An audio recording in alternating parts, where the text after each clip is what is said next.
Olá, minhas amigas e meus amigos. Vamos ao nosso encontro desta terça-feira, dia 30 de março. Eu continuo procurando nas redes sociais, procurando no Google, com quantos tiros foi morto o PM Wesley lá no Farol da Barra. Eu acho fácil que uma namorada matou o namorado na Grande Belo Horizonte com 13 tiros, agora, no mesmo dia. Mas o máximo que eu consegui foi assim, foram 10 tiros. 10 tiros. Para imobilizar um PM, eu acho que bastaria um tiro na perna, por exemplo. Se não quisessem esperar que ele gastasse a munição, abrigados, né? Isola a área, espera que ele pare, que ele não tenha mais munição. Mas eu não estava lá, faço a ressalva, só acho muito estranho ele tenha sido praticamente fuzilado. Eu lembro do horror que o Francisco Goya, o pintor espanhol, e está lá no Museu do Prado esse quadro, retratou no fuzilamento de 3 de maio de 1808, em que cidadãos de Madrid foram fuzilados por tropas francesas. O quadro demonstra o horror. Eu fico pensando, eu fico vendo assim semelhança. E vi que o corpo foi enterrado rapidamente, né? Parece que é para a gente não ficar mais discutindo o assunto. Bom, se você ainda não estiver inscrito, una-se a nós e ao final não esqueça de dar o seu like ou o seu dislike.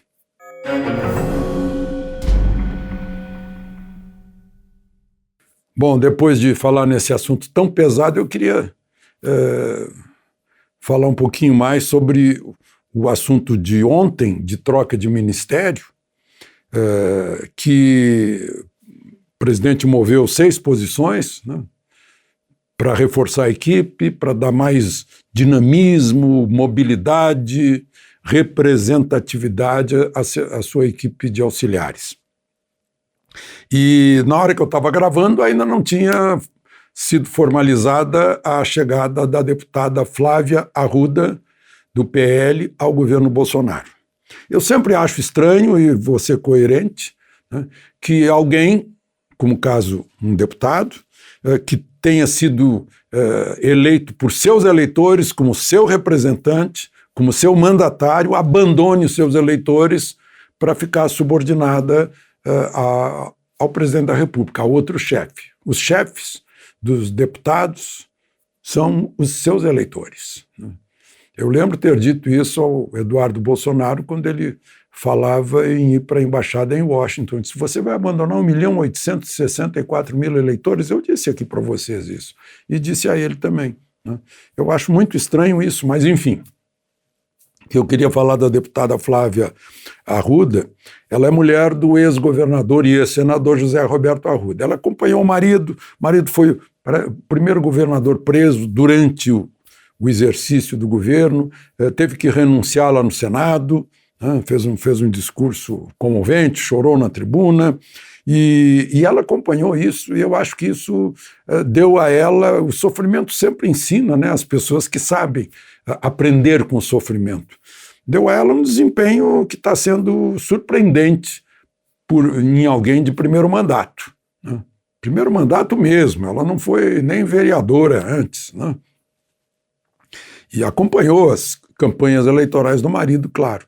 E todos dizem que ela tem um desempenho muito grande de negociação, né?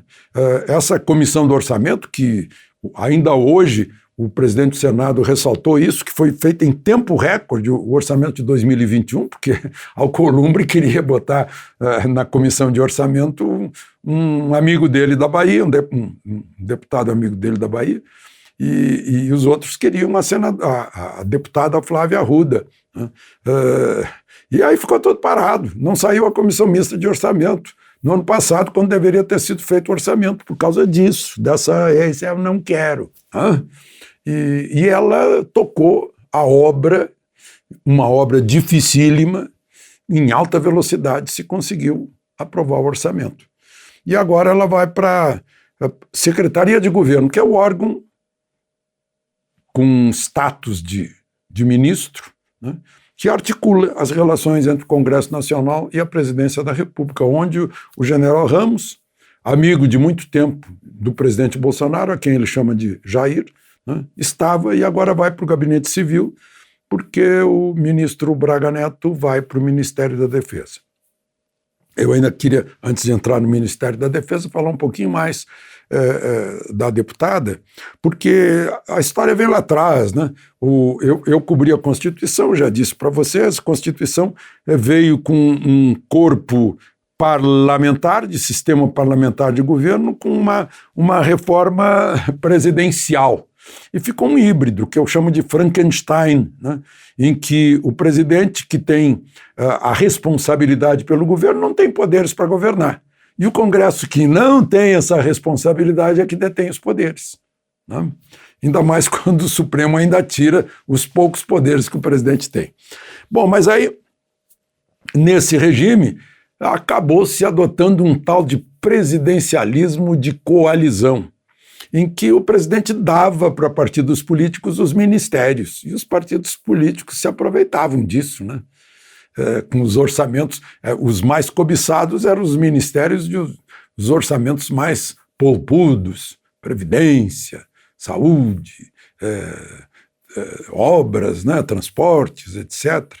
E o presidente Bolsonaro chamou a deputada Arruda, né, para isso, para um ministério que não tem orçamento, né, mas está praticando o presidencialismo de coalizão, assim como tirou do ministério o chanceler Eduardo Araújo, porque o Senado simplesmente o derrubou, embora não seja regime parlamentar. E toda hora a gente está vendo, agora mesmo estão convocando, na verdade convidando, né, mas requerimento para convidar o ministro da Defesa para explicar por que ele é ministro da Defesa. É um negócio, é uma invasão no sistema presidencial por parte do Legislativo e do Supremo. Então vamos ao Ministério da Defesa. Gente, eu vi pouco, porque não dá para ver. Tá cheio de gente que entende disso e que viu tudo e ficou sabendo do pensamento de todo mundo. Então eu vou contar para vocês o que aconteceu hoje, quando, bom, ontem o ministro Braga Neto, que foi interventor na segurança do Rio de Janeiro, né, e até fevereiro do ano passado era 4 estrelas da Ativa. Ele botou em ordem o Gabinete Civil, e o presidente Bolsonaro chamou e disse: olha, eu quero que você vá para o Ministério da Defesa com uma missão, né? Ele entrando lá, dentro do Exército, ele é mais novo, é mais moderno, digamos assim, que outro 4 estrelas, que é o comandante do Exército. E o comandante do Exército, mais antigo, ficar submetido ao mais moderno, não funciona, né? Em primeiro lugar, isso. Mas, enfim, os 3 comandantes, da Marinha, o almirante Wilkes, que é um homem assim, de um horizonte muito, muito aberto, né? É aquele horizonte de comandante da Marinha, né? Tem que ver o oceano inteiro. O comandante da Aeronáutica, modernizando a corporação, né? E o comandante do Exército cuidando dos afazeres do Exército. Todos da equipe do ministro da Defesa que está saindo. Então, saem todos. E há uma renovação. Eu vi assim, o comandante vai entregar, não vai entregar o cargo. Não tem nada de entregar ou não entregar o cargo. O cargo dele está sempre à disposição da autoridade maior. Isso é uma questão básica de hierarquia e disciplina. Eles sabem disso, né? Os meus colegas aqui não sabem, né? Os comandantes entregaram o cargo, pediram demissão, tem um que escreveu pedindo demissão. Então uma coisa fica assim meio ridícula, a pessoa não sabe do que está tratando, né? Então, por isso eu estou contando para vocês como aconteceu. O novo ministro da Defesa teve essa reunião com o ministro que está saindo, os comandantes que estão saindo, explicou para eles, né? Todo mundo concordou tranquilamente, harmonicamente, sem nenhuma queixa. Isso é uma situação normal, né?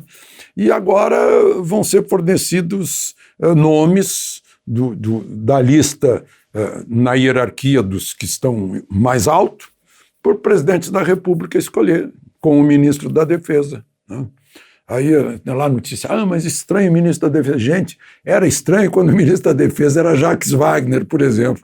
Um dia, numa solenidade em que envolvia um amigo meu que estava recebendo espada de general, né, foi lá o ministro da Defesa, eu estava ao lado de um general, ele me viu, veio na minha direção para me cumprimentar, o general me disse no ouvido, se ele estender a mão, eu não vou cumprimentá-lo, né? Felizmente não estendeu a mão para o general, né? Então, mas isso ninguém relatou nunca, e hoje estão criando assim. Outra coisa que a gente tem que se prevenir, a pessoa, é muito normal, a pessoa vai para a reserva, se ficou desocupada, né? O teclado do computador vira uma metralhadora, né? Mas isso é normal, não há nenhum impedimento disso, é liberdade de expressão, né? E nós, jornalistas, parece que queremos botar fogo. A gente está com síndrome de governo militar, está querendo que os quartéis se politizem. Do jeito que a gente está envolvendo a coisa, tratando a coisa, está um negócio assim muito, muito estranho. Bom, gente, eu queria terminar com algumas boas informações, né? Eu estava ouvindo o presidente do Senado dizendo que nós temos condições de vacinar em 2 dias todo o efetivo das forças militares e policiais e auxiliares, de bombeiros, né? de agentes de presídio, todo mundo, polícia civil, né? O Brasil está com uma velocidade potencial de 1 milhão, está quase isso, 1 milhão de vacinas por dia. A gente está longe dos Estados Unidos, que são os campeões de vacinação, mas nós somos sérios concorrentes. Segundo lugar, eu estava vendo aqui o CAGED, que é o Cadastro de Pessoas Ocupadas e Desocupadas, né?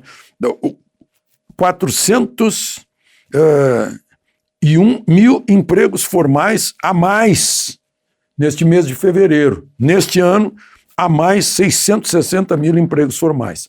E eu queria terminar contando, principalmente para os intelectuais urbanos que fazem aquelas narrativas, né, do povo brasileiro indígena, né? Algum de vocês tem faturamento de 20 milhões por ano? Pois é, os índios têm. O povo Pareci, lá do oeste do Mato Grosso, eles já começaram a colheita de soja, eles vão colher em 18 mil hectares. E 18 mil hectares, sabe qual é o percentual do território deles? 1,55% só do território deles, né? Estão faturando arroz, feijão, milho e soja. 20 milhões de reais por ano. Fazem parte da nossa riqueza. Riqueza humana, em primeiro lugar, e riqueza do agro, que está sustentando a economia brasileira, as contas externas brasileiras. De Brasília, Alexandre Garcia.